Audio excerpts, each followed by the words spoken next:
Hey everyone, this is Parking Shockwave. Today I'm with Xavier. You guys are asking for his Exterio Monarch deck. Xavier, this is a very unique build with all the other Monarchs that have been seen before. Why did you choose this kind of build? To be honest, it's because Exterio is a beautiful card. I picked it up a long time ago and was like, one day I'm going to be able to play this card. And then when I found out the Monarch support, I was like, Monarch's the perfect way to do it because Zaborg, the Mega Monarch, is the key card. And now you can play consistently, more so than it was before. And I just wanted to play it, and then I evolved it to what it is now. Alright, you want to get straight to the deck profile? Yes, sir. Alright. My beautiful So mat that everyone hates on. Shout out to all my haters for Sword Art Online. Best anime ever. Just kidding. So let's start off with the Squires. 3 light, 3 heavenly Squires, and 3 underworld. 3 heavenly is kind of obvious. You need to play all 3. I played 3 of the dark also. Some people play 2, but you actually don't mind drawing this card. It's not as dead as it is in normal Monarch decks. I can get into detail about that later, but you actually do want to draw into this just as much as you want to draw into the heavenly one. So that's them. And then I play 9 of the actual Monarchs. And so you're going to play 3 Erebus. I was going to play 2, but I ended up playing 3 Erebus and 3 Ether. The main purpose of these cards are actually just to speed up the deck. So this has a good effect of sending a card from your opponent's hand, deck or grave, back to the deck, which is really great because it doesn't target. But sending those 2 cards from your deck to the grave at S cost really helps speed up the deck because you just want to keep drawing and searching until you get to your Miracle Synchro Fusion. So same thing for this. And this Ether would actually send the cards to speed up the deck as well as summon the main card of the deck, which is Zaborg. So you want to summon Zaborg. If you don't have it in your hand first turn, you can bring it out with Ether. That way next turn it's in your hand, and that way you can either use it on your opponent's turn with Escalation or summon it out next turn and start the main combo of the deck. So all in all, I don't play any of the Monarchs like Kuraz or Thessalos because you just want to speed up the deck with these 6 here so you can get to Zaborg. If you don't know, Zaborg pops a monster on the field, yours or your opponent's. If it's a light monster though, you send as many cards from your extra deck equal to the level of the monster that was popped. And your opponent has to do that as well. If it's a light, you choose the monsters from your opponent's extra deck to send to the graveyard. So that's the main purpose of this deck. You want to pop itself. It's really good against other decks. If you saw in a Prophecy, when I was facing a Prophecy deck, I popped his monster because it was a light, and then I kept my Zaborg on board. But if all else fails, just pop itself, send 8 cards from your extra deck and from your opponent's extra deck to the grave. That's all the monsters. On to the spells. 3 Pantheism, have to play it. 3 Tenacity, have to play it. 2 Stormforth, I don't play 3. Again, this deck is really just to get Zaborg out and to get to your Exterio. So I'm not going to play the normal build of all the spells that the Monarch players play. So that's it for the Monarch spells. And then you play 1 Rhoda and 1 1-for-1. That's to get obviously to the Squires as fast as you can. The rest of it's going to be draw power. So we have 3 Upstart, make it a 37 card deck. Actually, I'm playing 2 trade-ins. I was playing 3 at first, and then it could be dead in your hand if you don't have a Monarch in your hand and you want to get to your Monarchs as soon as possible. So this doesn't help you get there. However, as everyone knows, Monarchs is not the most consistent deck, so it does help you get rid of the extra Monarchs in your hand. And then the last card for draw power is going to be Precious Cards from the Beyond. Really good card. I'm considering putting it down to 2, but when I played in the tournament, I went X1 and I actually had all 3 on board at one point. What happens is when you tribute summon a monster and it required 2 tributes, you draw 2 cards. And it's mandatory. So you have 3 on board, you draw 6. And that actually helped me get to the last 2 Miracle Synchro Fusions I needed at that point. So really good draw power card. If you tribute like a tributed monster, it doesn't work because you have to tribute 2 monsters, which is another reason why the Underworld Squire is really good. I'll get to that again later. And the last spell, actually, not the last spell, Miracle Synchro Fusion is the main card of the deck. So basically you summon a fusion monster by using synchro materials that are in your graveyard, and that's why Zaborg is the main card of the deck. You send those synchro monsters from your extra deck to the graveyard with Zaborg, activating Miracle Synchro Fusion to summon the fusion out. I guess I'll get into maybe some combos later. And then 1 Twin Twister for back row. I think this card's really clutch. Against the mirror match, you can't summon from the extra deck, so you can pop the field spell and just any annoying things. A lot of strikes going around. So yeah, just a good card on all. 1 Escalation and 2 the first. I was thinking about upping up Escalation to 2 because again, if you can get Zaborg out through Ether, you can summon Zaborg on your opponent's turn, which just helps the deck go faster. But this did pretty well. I don't want to overclog with too many Monarch spells or traps. So that's the main deck. Again, to the extra deck.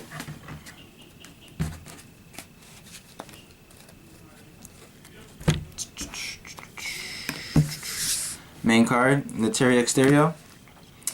I love the artwork. I literally wanted to play this deck because of this card. You have one of the latest Neteria monsters, Gastrio, I believe it's called. So Exterio negates a spell or trap not even once per turn, as long as you can do it. You mill a card and you remove a card from your graveyard, aka banish. This one negates any effect that targets a card on the field. So together they work really well because if you can't negate something with Exterio, you can probably negate an effect like a monster effect or something that targets. And then I actually play one more fusion that I do get out frequently just as much, and that's the Dragonite Exquisite. When I go into the rest of the extra deck, you'll see how this works. You banish, the cost to summon this card is banishing a Synchro Dragon and a Warrior from your graveyard. And then you banish a dragon. It's on field effect as you banish a dragon, and then this card becomes that effect. With the latest like synchro support that's out, a lot of powerful synchro dragons out, this was a really key card. So I'll get into those right now. First up, Omega. It's good for shuffling back anything that you need. Sometimes I shuffle back the Miracle Synchro Fusion if I'm not getting to the second one fast enough. Speaking of which, Miracle Synchro Fusion has a second effect where if it's destroyed by your opponent's card effect, you can draw a card. So if I don't have a great hand, I have to set it to get that draw power because people, pop in a lot with Twin Twister. And so then I can just shuffle it back with Omega. This also can shuffle back the fusions so I can reuse them. So really, really good card in this deck. Then you have 2 Neteria Beasts and 2 Neteria Parkion. These are for Exterio and also for Gastrio because they both require Earth Synchros. Exterio requires 1 of each specifically. This one just requires 2 Earth Synchros. So I play 1 more Earth Synchro, and that's Goyo Guardian, and that's also a Warrior, which is a requirement for Exquisite. So these all are the ones I use the most to make the fusions happen. Then I play a bunch of dragons to have options for the effect of Dragon Exquisite because depending on the situation, you want to have a certain effect. So I actually play Scarlet. Of course, you just pop in all special summon monsters. I play Meteor Burst. I play Scrap Dragon, and I play Ignister. So if I'm doing someone, I have all these options depending on what deck they're playing to make this effect the one I need. If I'm playing against Pepe, of course I'm going to make it the effect of Ignister to destroy one of the pendulum cards and then send another card to the deck. However, I also have used Scarlet in those situations if I don't need to do this. Sometimes I just need to clear the field. But if they have like their scale set or something that I need to get rid of, that's a really good card. Meteor Burst is really good against Cosmo. especially now with Burning Abyss coming back. The effect that makes it so that your opponent can't activate monster effects in the battle phase is still really relevant. And I used to play Magicians, which is a really fun deck, so I love this card. So another good effect. This is just for spot removal. Could also make it Clear Wing Dragon. I was considering doing that because Monarchs are level 8, so Clear Wing works really well against those. But this effect only lasts for one turn, and that's not on your opponent's turn. So this could be any other dragon that you see fit, but these 3 are really necessary, I think.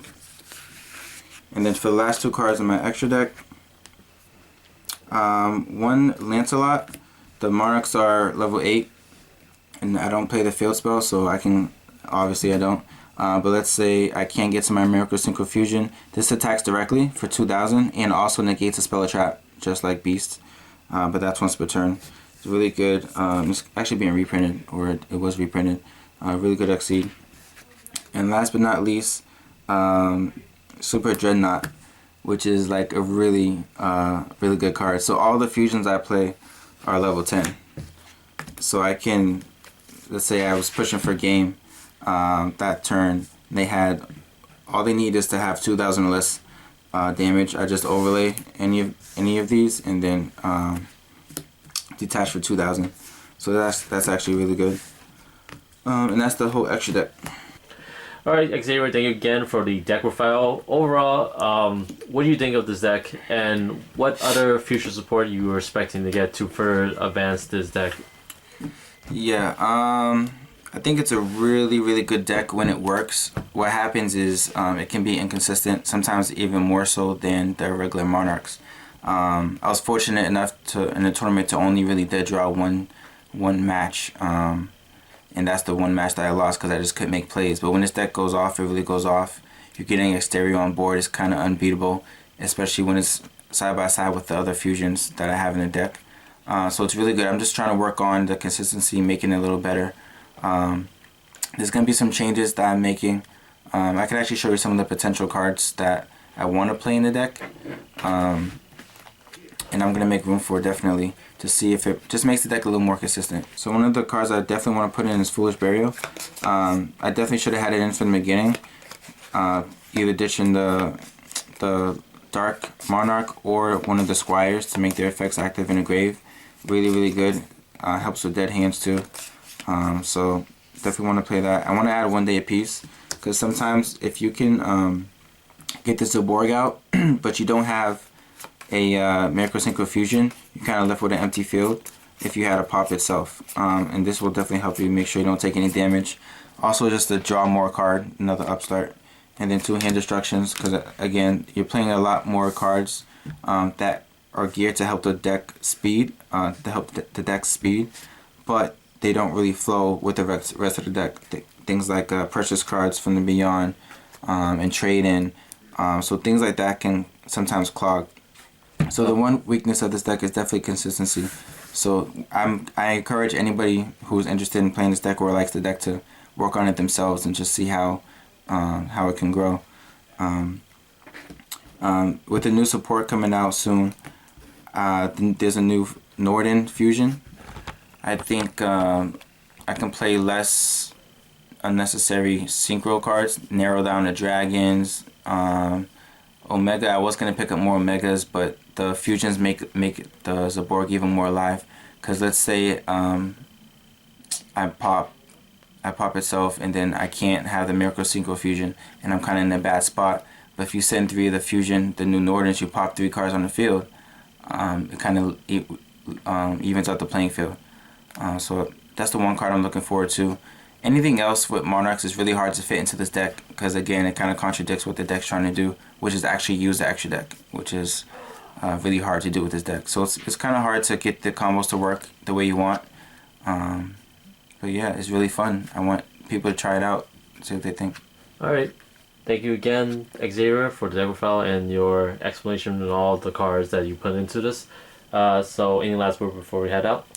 Nope, it's a fun deck. Again, people try it out, see what you can do to make it better, and that's it. Alright, so this is Parkinson Shockwave and Xavier signing out.